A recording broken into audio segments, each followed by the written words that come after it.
Chapter 6, Fang Hits Town. Fudge liked his new bed a lot. There was just some problem. He fell out of it every night. By the fourth night, my mother and father got smart. They pushed the bed against the wall and surrounded the other side with chairs. Now there was no place for Fudge to fall. But every morning, my mother found him curled up in one of the chairs. My father said they could have saved their money since Fudge was so happy sleeping in an old chair. On Saturday, we had to go to the dentist.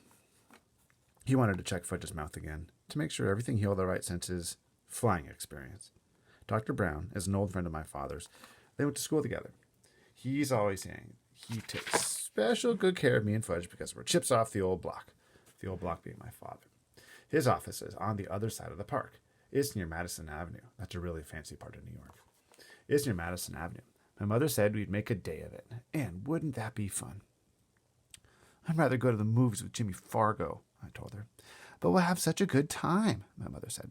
The three of us will go out for lunch, and then we'll get new shoes for you and Fudge. I've been out to lunch with Fudge, I reminded her. He's growing up, Peter. He knows how to behave now. Makes me wonder about how that one went. I'd still rather go to the movies with Jimmy. Well, you're coming with me, and that's that. I wasn't looking forward to the rest of my day. I wasn't looking forward to my day. And Saturday morning is always the best day of the week. Yes.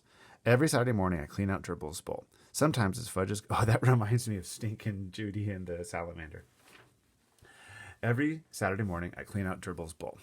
Sometimes if Fudge is good, I let him watch. I do it in the bathroom. First, I take Dribble out of his bowl and let him crawl around in the tub. I'm afraid to put him down on the floor. Somebody might step on him. But in the tub, I know he's safe. Next, I take the rocks out of his bowl and wash them. The last thing I do is wash the bowl itself. I really scrub it. I even rinse it 2 or 3 times to make sure all the soap is out. He's a responsible pet owner. When I'm done with that, I put the rocks back in and fill it with just the right amount of water. I wonder if you have to use one of those water conditioners. After I put Dribble back in his bowl, I feed him. Usually he goes right to sleep on his favorite rock. I guess running around in the bathtub really makes my turtle tired. Today I finished with Dribble just in time. My mother was rushing, mumbling about getting us to Dr. Brown's office in time for our appointment. It's always like that, rushing to appointments. When we were outside, we took the crosstown bus, then walked a few blocks to his office.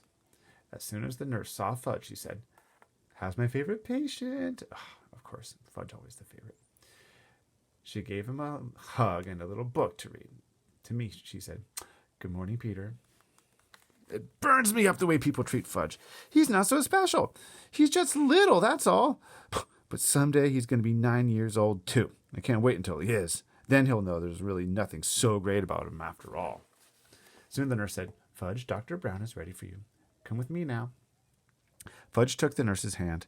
Dr. Brown has this rule about mothers in the examining room with kids. They're not allowed.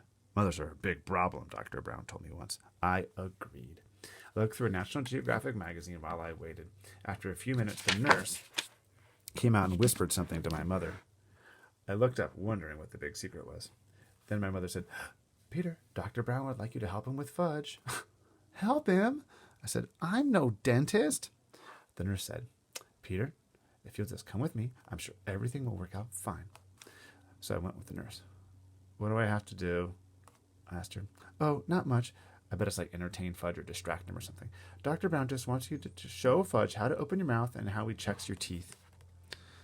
"What do I have to do that for?" I asked. "I don't need a checkup yet. I just had one last month." Your brother won't open his mouth this morning." Your brother won't open his mouth this morning," the nurse whispered. "He won't," I whispered back. "No, he won't," she said again. I thought that was pretty funny. I never considered refusing to open my mouth at the dentist's office. When he says open, I open. Sammy and Justin went for Justin's first trip to the dentist. We had him sit and watch Sammy's appointment so he knew what to do. When I reached the examining room, Fudge was sitting in the big chair. He had a towel around his neck and looked all ready for action. Dr. Brown was showing him lots of little things and explaining what he does with each one. Fudge kept nodding, but he wouldn't open his mouth. "Ah, Peter," Dr. Brown said when he saw me, "would you open your mouth so I can count your teeth?" That's what he tells little kids he's doing, counting their teeth. Little kids will believe anything. I went along with Dr. Brown's joke. I opened my mouth very wide, much wider than when I'm the real patient. He put his mirror in and said, Wonderful teeth, just beautiful. A regular chip off the old block. Such a shame your brother can't open his mouth the way you do. Can so? Fudge said. No, Dr. Brown told him. You can't open your mouth nearly as good as Peter. Can so? See? Fudge opened his mouth. No, I'm sorry, Fudge, Dr. Brown said. It's still not as good as Peter. So Fudge opened his mouth really wide. Count teeth, he said. Count Fudgy's teeth.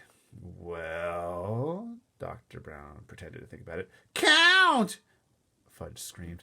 Well, Dr. Brown said again, scratching his head. I guess as long as you're here, I might as well count your teeth. So he checked Fudge's mouth. When he was through, Fudge said, See, just like Pee-Tah. Little kids always copy their big brothers or sisters. Yes, Dr. Brown said, smiling. I can see that. You're just like Peter. He gave me a wink. I liked the way Dr. Brown tricked Fudge into opening his mouth. So when he was through examining him, I whispered, couldn't you make Fudge some false teeth until his grown-up ones come in? No, he'll just have to wait, Dr. Brown said. But he looks like he has fangs, I told him. You'd better not say that in front of your mother, Dr. Brown said. I know it. She's not too big on fangs, little does Dr. Brown know. Dr. Brown thanked me for helping him. My mother made another appointment for Fudge. The nurse kissed my brother goodbye and we left. That wasn't too bad, was it, Peter? My mother said. Could have been worse, I admitted. All right, we're going to stop there because part 2 of their day is going to be the next part of the chapter.